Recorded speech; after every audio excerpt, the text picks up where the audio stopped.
একাদশ এবং দ্বাদশ শ্রেণীর প্রিয় শিক্ষার্থীরা, তোমরা সকলেই ভালো আছো, আমিও ভালো আছি।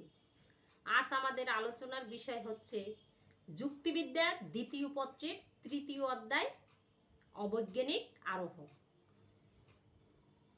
আমরা এখন একটা ছকের মাধ্যমে অবৈজ্ঞানিক আরোহ দেখাবো।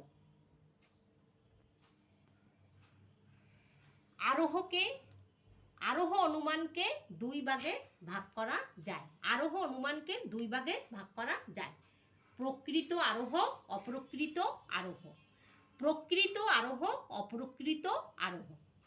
প্রকৃত আরোহকে তিন ভাগে ভাগ করা যায়: বৈজ্ঞানিক আরোহ, অবৈজ্ঞানিক আরোহ, সাদৃশ্যমূলক আরোহ, অনুমান।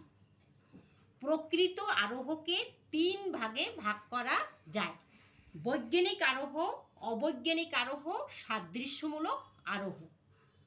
আমরা এর আগের ক্লাসে তোমাদের বৈজ্ঞানিক আরোহ কাকে বলে, বৈজ্ঞানিক আরোহের বৈশিষ্ট্য সমূহ নিয়ে আলোচনা করেছিলাম। আশা করি তোমাদের মনে আছে। এখন আমি আলোচনা করব অবৈজ্ঞানিক আরোহ কাকে বলে এবং অবৈজ্ঞানিক আরোহের বৈশিষ্ট্য সমূহ। অবৈজ্ঞানিক আরোহ কাকে বলে? প্রকৃতির নিয়মানুবর্তিতার উপর নির্ভর করে কার্যকারণ সম্পর্ক নির্ণয় না করে অবাধ অভিজ্ঞতার উপর ভিত্তি করে আরোহমূলক লম্ফ প্রক্রিয়ার মাধ্যমে যে সার্বিক সংশ্লেষক যুক্তি বাক্যটি স্থাপন করা হয় সেটি হচ্ছে অবৈজ্ঞানিক আরোহ। অবৈজ্ঞানিক আরোহের মূল সূত্র হচ্ছে একটি ঘটনা সব সময়ই সত্য হতে দেখা গেছে, কখনো এর বিরুদ্ধ দৃষ্টান্ত ঘটেনি, অতএব ঘটনাটি সত্য। আমি আবারও বলছি, অবৈজ্ঞানিক আরোহ কাকে বলে? কার্যকরণ নিয়মের উপর নির্ভর না করে, অর্থাৎ কার্যকরণ নিয়মের প্রয়োগ না ঘটিয়ে প্রকৃতির নিয়মানুবর্তিতার উপর নির্ভর করে অবাধ অভিজ্ঞতার উপর ভিত্তি করে আরোহমূলক লম্ফ প্রক্রিয়ার মাধ্যমে যে সার্বিক সংশ্লেষক যুক্তি বাক্যটি স্থাপন করা হয় তাকে আমরা অবৈজ্ঞানিক আরোহ বলতে পারি। এই আরোহ প্রক্রিয়ার মূল সূত্র হচ্ছে একটি ঘটনা সব সময় সত্য হতে দেখা গেছে, কখনো এর বিরুদ্ধ দৃষ্টান্ত ঘটেনি, অতএব ঘটনাটি সত্য। এটি হচ্ছে অবৈজ্ঞানিক আরোহ। আমরা এখন অবৈজ্ঞানিক আরোহের একটি উদাহরণ দেব, তোমরা মনোযোগ দিয়ে শোনো। আমাদের অভিজ্ঞতায় বিশেষ দৃষ্টান্ত হিসাবে আমরা যতগুলো কাক দেখেছি তার সব কটি কালো। কালো ছাড়া অন্য কোনো বর্ণের কাক আমরা দেখিনি, অথচ কেউ দেখেছে বলে আমরা শুনিনি। কিন্তু কাক এবং কালো এর মধ্যে আমাদের পক্ষে কার্যকারণ সম্বন্ধ প্রতিষ্ঠা করা সম্ভব হয় না, কারণ সকল কাক কালো হলেও সকল কাক কালো হতে পারে।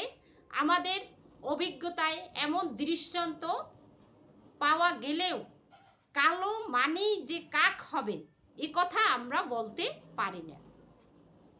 এজন্য কাক এবং কালো এর মধ্যে কার্যকারণ সম্বন্ধ প্রতিষ্ঠা করা সম্ভব হয় না।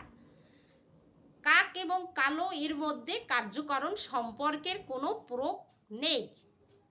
তবুও প্রকৃতির নিয়মানুবর্তিতার উপর বিশ্বাস রেখে কতগুলো কালো রঙের কাক দেখে আমরা অবাধ অভিজ্ঞতার উপর ভিত্তি করে আরোহমূলক লম্ফ প্রয়োগ করে একটা সার্বিক সংশ্লেষক যুক্তি বাক্য প্রতিষ্ঠা করি, সব কাক হয় কালো। এটাই হচ্ছে অবৈজ্ঞানিক আরোহের একটি উদাহরণ। এই অবৈজ্ঞানিক আরোহের সংজ্ঞা এবং উদাহরণ বিশ্লেষণ করলে আমরা এর মধ্যে কতগুলি বৈশিষ্ট্য লক্ষ্য করি। আমরা এখন সেই বৈশিষ্ট্যগুলি নিয়ে আলোচনা করব। অবৈজ্ঞানিক আরোহের কি কি বৈশিষ্ট্য আছে। অবৈজ্ঞানিক আরোহের প্রথম বৈশিষ্ট্য হচ্ছে অবৈজ্ঞানিক আরোহ একটি সার্বিক যুক্তিবাক্য স্থাপন করে। অবৈজ্ঞানিক আরোহ একটি সার্বিক যুক্তিবাক্য স্থাপন করে। অবৈজ্ঞানিক আরোহ একটি সার্বিক যুক্তি বাক্য স্থাপন করে। যেমন সব কাক হয় কালো, এটা হচ্ছে একটা সার্বিক যুক্তি বাক্য। এই বাক্যটির বিধেয় পদটি উদ্দেশ্য পদের সমগ্র ব্যক্তার্থের উপর আরোপিত হয়েছে, সুতরাং এটা হচ্ছে একটা সার্বিক বাক্য।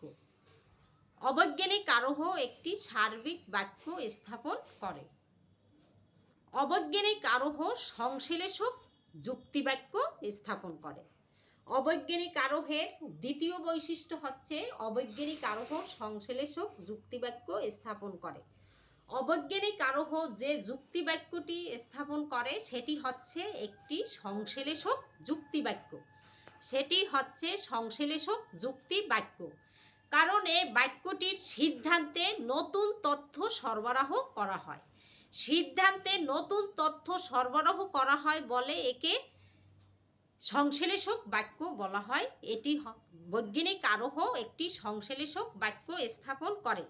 বৈজ্ঞানিক আরোহের তৃতীয় বৈশিষ্ট্য হচ্ছে অবৈজ্ঞানিক আরোহের ভিত্তি হলো অনুকূল অভিজ্ঞতা। অবৈজ্ঞানিক আরোহ অনুকূল অভিজ্ঞতার উপর ভিত্তি করে সিদ্ধান্ত গ্রহণ করে। অবৈজ্ঞানিক আরোহ যে সিদ্ধান্ত গ্রহণ করে সেটি হচ্ছে একটি অনুকূল অভিজ্ঞতার ভিত্তিতে। যেমন অভিজ্ঞতার ভিত্তিতে আমরা সব কাক হয় কালো এর সিদ্ধান্তটি নিয়েছি, কারণ আমরা এ পর্যন্ত যত কাক দেখেছি তার সব রং কালো, এজন্য আমরা সিদ্ধান্ত নিয়েছি সব কাক হয় কালো। অবৈজ্ঞানিক আরোহের আরেকটি বৈশিষ্ট্য হচ্ছে বাস্তব অভিজ্ঞতা।